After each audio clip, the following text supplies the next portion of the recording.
बंगाल में चुनाव की बारी है। जैसे चुनाव से पहले बिहार में एसआईआर का बड़ा मुद्दा बना था, वैसे अब बंगाल चुनाव से पहले भी एसआईआर एक बड़ा मुद्दा बनता हुआ दिखाई दे रहा है। बंगाल में फिलहाल एसआईआर की प्रक्रिया चालू है, लेकिन इस बीच सोशल मीडिया पर वायरल कुछ वीडियोज पर सवाल उठ रहे हैं। देखिए रिपोर्ट।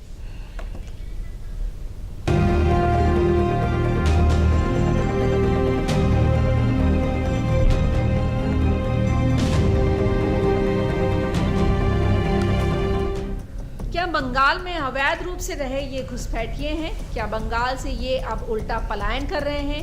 क्या एसआईआर के डर से घुसपैठियों में भगदड़ मच गई है? ये सिर्फ कुछ सवाल नहीं, सोशल मीडिया की सनसनी बन चुके हैं। बंगाल में जब से एसआईआर की शुरुआत हुई है, तब से बांग्लादेश से सटे इलाकों से ऐसी तस्वीरें आना आम हो गई है। बीजेपी इन्हें ममता राज में आए घुसपैठिए कह रही है, राजनीति विशेषज्ञ इसे एसआईआर का डर कह रहे हैं और दावा भी यही किया जा रहा है कि ये वो लोग हैं जो अवैध रूप से बांग्लादेश से घुसपैठ कर बंगाल में बस गए थे और अब एसआईआर के डर से बंगाल छोड़कर बांग्लादेश की तरफ भाग रहे हैं। बोरिया बिस्तर के साथ हाथों में अटैची और सूटकेस लिए लोगों की ये लंबी लंबी कतारें इन दिनों बंगाल में खूब देखी जा रही हैं। तस्वीरें सोशल मीडिया पर खूब वायरल हो रही हैं और आप हालात खुद देख सकते हैं। भारी भरकम सामान लिए लोग एक के पीछे एक चलते हुए दिखाई दे रहे हैं। दावा है कि भारत में अवैध रूप से रह रहे बांग्लादेशी घुसपैठियों का झुंड अब वापस बांग्लादेश भाग रहा है। स्वरूप नगर थाना क्षेत्र के हकीमपुर चेकपोस्ट पर सतखीरा और खुलना जिले के सैकड़ों घुसपैठिए वापस जा रहे हैं। पिछले दिनों बशीरहाट और स्वरूप नगर बॉर्डर पर हलचल ज्यादा तेज देखी गई। जानकारी के मुताबिक नॉर्थ 24 परगना, मुर्शिदाबाद और मालदा में बॉर्डर के बिना फेसिंग वाले हिस्सों से लौटने की कोशिश कर रहे बांग्लादेशियों की संख्या बढ़ गई है। दावों के मुताबिक पहले ऐसे मामले मुश्किल से डबल डिजिट में आते थे, अब ये आंकड़ा हर दिन लगातार 3 डिजिट में है। हालांकि सोशल मीडिया पर वायरल इन वीडियोस की डीडीयूपी कोई पुष्टि नहीं करता है कि ये पलायन कर रहे लोग ही हैं, लेकिन उन बयानों को भी नहीं नकारा जा सकता है जिसमें कुछ लोग खुद ही ये स्वीकार कर रहे हैं कि वो बांग्लादेश से बंगाल में आए और यहाँ वोटिंग में हिस्सा भी लिया और वोट भी टीएमसी को ही देते हैं। क्या বাংলাদেশ যাওয়া হলো কিভাবে যাবেনটা কিভাবে এই যে এখন এই পার করে দিচ্ছে শুনলাম এইভাবে। তোমরা এখানে এসো কিভাবে? এসেছিলাম ওই দালালের মাধ্যমে। আগে আগে ওখানে কাজকর্ম ছিল না, অভাবে এসেছিলাম। কতদিন আগে এসেছিলেন? ওই 8 বছর। এসেছিলেন কিভাবে, মানে টাকা দিয়ে? হ্যাঁ, দালাল ধরে। কোন জায়গা থেকে এসেছিলেন? ধামাখালি। সন্দেশখালী ধামাখালি দিয়ে? হ্যাঁ।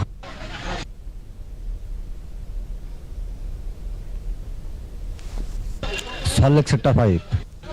আপনারা কি এখানে ভোট দিতেন? হ্যাঁ, ভোট দিতাম, কিন্তু এখন ওই হুড়োতাড়া হচ্ছে বলে এখন থাকতে পারছি না বলে ওই জন্য আবার বাংলাদেশে ফিরে যাচ্ছি। আপনারা ভোটার কার্ড কিভাবে বানালেন? ডকুমেন্টস দিয়েছিল আমাদের পাড়ায়, সব ডকুমেন্টস সব দিয়ে গেছিলো, যে ওই ডকুমেন্টস ফিল আপ করে জমা দিয়েছিলাম। দিয়ে ওই আমাদের ওখানে একটা স্কুল আছে বাচ্চাদের, ওখানে ওই আপনার ওই চার্টে নাম এসেছিল ছবি সমেত। দিয়ে ওই চার্ট ডেকে ভোটার কার্ডটা ওই কোন দলের লোকেরা গিয়েছিল আমাদের কাছে? আমাদের টিএমসির। হ্যাঁ, টিএমসির দলে। টিএমসি দলের লোকেরা গিয়ে কি করলো? ওই ওরা ওই আপনার ওই কাগজ দিল, দিয়ে ফর্ম দিল, দিয়ে ফর্ম সই করে ওই জমা দিলাম। তারপরে ওই স্কুল ফর্ম ফিল আপ করে জমা দিলাম, দিয়ে ভোটার কার্ড আসলো স্কুল। তখন তোমরা কি ভোট দিতে? হ্যাঁ, তোমরা কি ভোট দিতে? হ্যাঁ, ভোট দিয়েছি আমি। কিসে ভোট দিতে? हम टीएमसी। यानी बीजेपी टीएमसी पर जो अवैध घुसपैठियों को पनाह देने का आरोप लगाती है उसको झुठलाया भी नहीं जा सकता, क्योंकि खुद घुसपैठिए ही ये बात बोल रहे हैं। और अब जब एसआईआर प्रक्रिया के माध्यम से बंगाल के असली वोटरों की पहचान शुरू हुई है, तो दावा है कि इन घुसपैठियों को डर सता रहा है और इसलिए बांग्लादेश की तरफ भाग रहे हैं। एसआईआर की प्रक्रिया जब से शुरू हो चुकी है तो कई ऐसे वोटर्स हैं जो यहाँ पर नजर ही नहीं आ रहे हैं, इसीलिए बीजेपी के आरोप अब हकीकत लगने लगे हैं। दावा है कि करीब 30% मतदाताओं का कोई अता पता नहीं है। 36 विधानसभाओं के 30% मतदाता अनट्रेसेबल हैं। बीएलओ इन मतदाताओं की खोज कर रहे हैं, लेकिन कोई अता पता नहीं मिल रहा है। अब सवाल उठता है कि आखिर ये वोटर गए कहाँ गायब हो गए? क्या जो घुसपैठिए लगातार भाग रहे हैं यही वो फर्जी वोटर्स थे? ये सवाल उठना भी लाजमी है, क्योंकि आप खुद सोचिए, जिस बंगाल में करीब 7 करोड़ 58 लाख मतदाता अभी तक हैं, अगर उनमें से 30% यानी करीब 2 करोड़ 27 लाख गायब होंगे तो क्या होगा। इसीलिए सवाल तो उठेगा ही कि क्या बंगाल में घुसपैठियों की संख्या करोड़ों में है। ये ऐसा आंकड़ा है जिसका सच सबके सामने आना बेहद जरूरी हो जाता है, क्योंकि अगर ये घुसपैठिए नहीं भी हैं तो भी ये 30% लोग वोटर लिस्ट में फर्जी ही दर्ज थे। अब इन सभी मुद्दों को लेकर बीजेपी ने टीएमसी पर निशाना साधा है। भारतीय नहीं है, बांग्लादेशी मुस्लिम घुसपैठिया रोहिंग्या है, इनको भाग जाना चाहिए।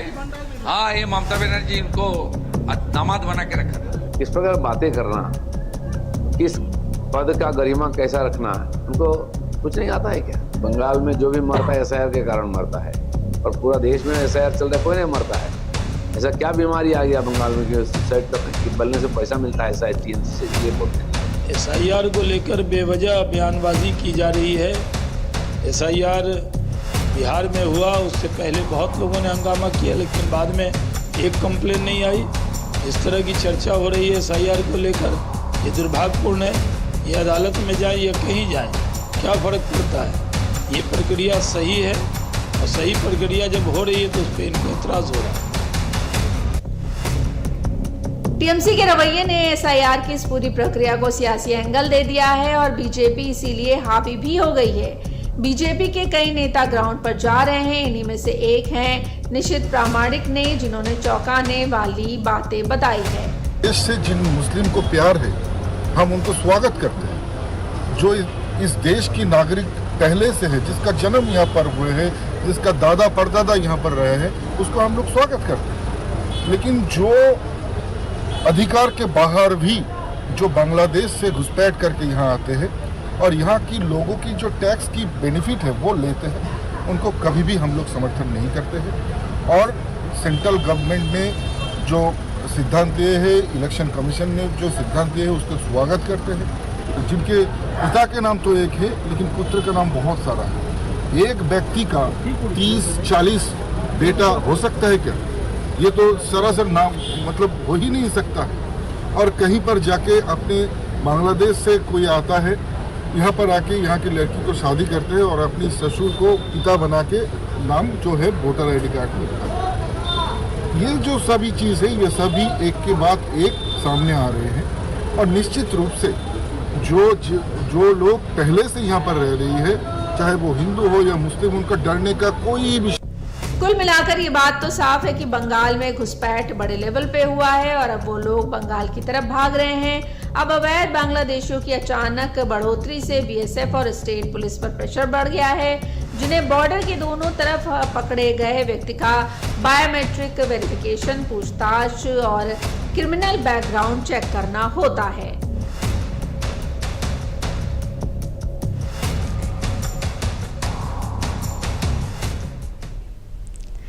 अब आते हैं उस खबर